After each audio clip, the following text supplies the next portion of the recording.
Pemirsa, perdagangan saham di Bursa Efek telah dibuka dan kita akan mencermati kinerja perdagangan saham hari ini.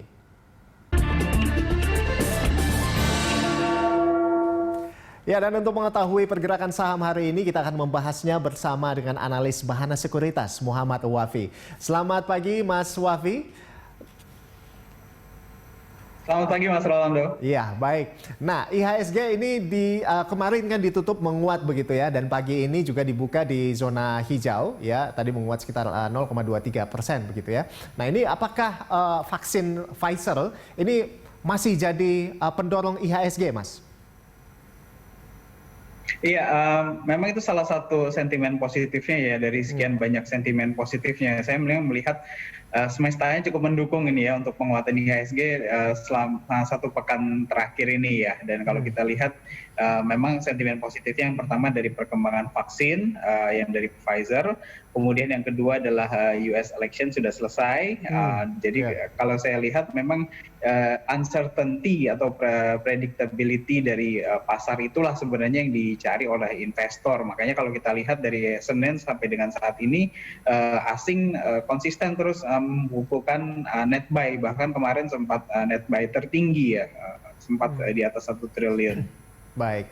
Nah, ini kan Indonesia ini Mas akan melakukan vaksinasi COVID-19 di bulan Desember, bulan depan. Nah, apakah isu vaksin ini masih mempengaruhi IHSG? Bagaimana Anda lihatnya? Ya, vaksin dan COVID ini memang masih mempengaruhi ya pergerakan IHSG. Namun saya melihat bobot sentimennya sendiri sudah mulai berkurang. Karena kalau kita lihat sebenarnya yang dilihat investor pasar itu kan yang menjadi kekhawatiran itu adalah uncertainty. Jadi kalau uncertainty itu kemudian bisa dipredictable, bisa diperkirakan, bisa diukur, maka resiko itu semakin lama akan semakin berkurang. Itulah yang terjadi dengan COVID saat ini. Kalau kita lihat impact dari COVID ini sedikit berbeda dengan yang terjadi di awal tahun, karena di awal tahun kan uncertainty-nya tinggi sekali ya, tapi dengan sekarang perkembangan COVID juga cukup bagus, jadi saya rasa ini sentimennya menuju ke arah yang lebih baik. Baik. Nah, selanjutnya terkait dengan Pilpres Amerika Serikat ya kan, ini Joe Biden memenangkan Pilpres Amerika Serikat dengan perolehan suara elektoral itu 290 suara elektoral. Nah, apakah pelaku pasar sudah price in dengan kemenangan Biden, Mas? Ya, saya rasa mostly sudah ya. Kalau kita lihat, walaupun memang impact-nya sendiri ke pasar regional kita ini baru mulai sebenarnya dari sisi sentimen positifnya itu sendiri. Kalau kita lihat memang dari sisi pertama dari sisi rupiah kita mulai mengalami penguatan. Kemudian dari sisi harga komoditas, soft commodity, kemudian komoditas yang terkait dengan energi terbarukan seperti timah, nikel itu masih terus melanjutkan tren penguatan. Jadi ini saya rasa kalau untuk bursa regional ini baru tahap awal untuk pricing kemenangan dari Biden ya. Baru tahap awal begitu ya. Nah, tapi kalau Anda melihat sendiri ini apakah Biden effect ini akan bertahan lama? Bagaimana? Ya, tentu kan kita nanti tunggu pelantikannya di awal Januari tahun depan. Kemudian juga kan kita melihat juga perkembangan dari kebijakan-kebijakan yang akan dilakukan oleh Presiden Biden.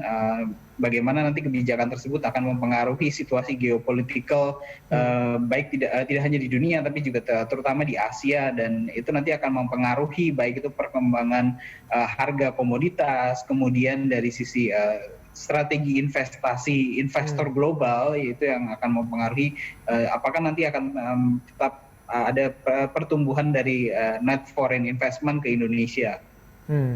Nah, sekarang kita ke Jakarta ini, Mas. PSBB transisi DKI Jakarta ini kan kembali diperpanjang hingga 22 November mendatang. Nah, bagaimana respon pasar terhadap kebijakan ini kalau Anda melihatnya? Ya, saya rasa untuk di satu sisi positifnya yang kita lihat adalah sekarang kita kembali lagi ke PSBB transisi ya. Jadi bisa dibilang tidak full stop juga ya. Dan PSBB transisi kan kalau kita bisa analogikan itu seperti lampu kuning. Jadi arahnya sudah betul, apalagi kan berita terakhir bahwa sebenarnya di Jakarta juga sudah tidak ada zona merah juga. Itu juga sisi positifnya juga. Jadi saya rasa perkembangan situasi di Jakarta ini itu menjadi salah satu faktor yang kemudian ini direspon positif oleh investor di Jakarta ya. Baik. Nah sekarang kita ke saham ini, Mas Wafi. Ini terkait dengan hadirnya vaksin Pfizer, ya kan? Nah ini saham farmasi melesat kemarin. Nah bagaimana dengan pergerakannya hari ini untuk vaksin farmasi hari ini?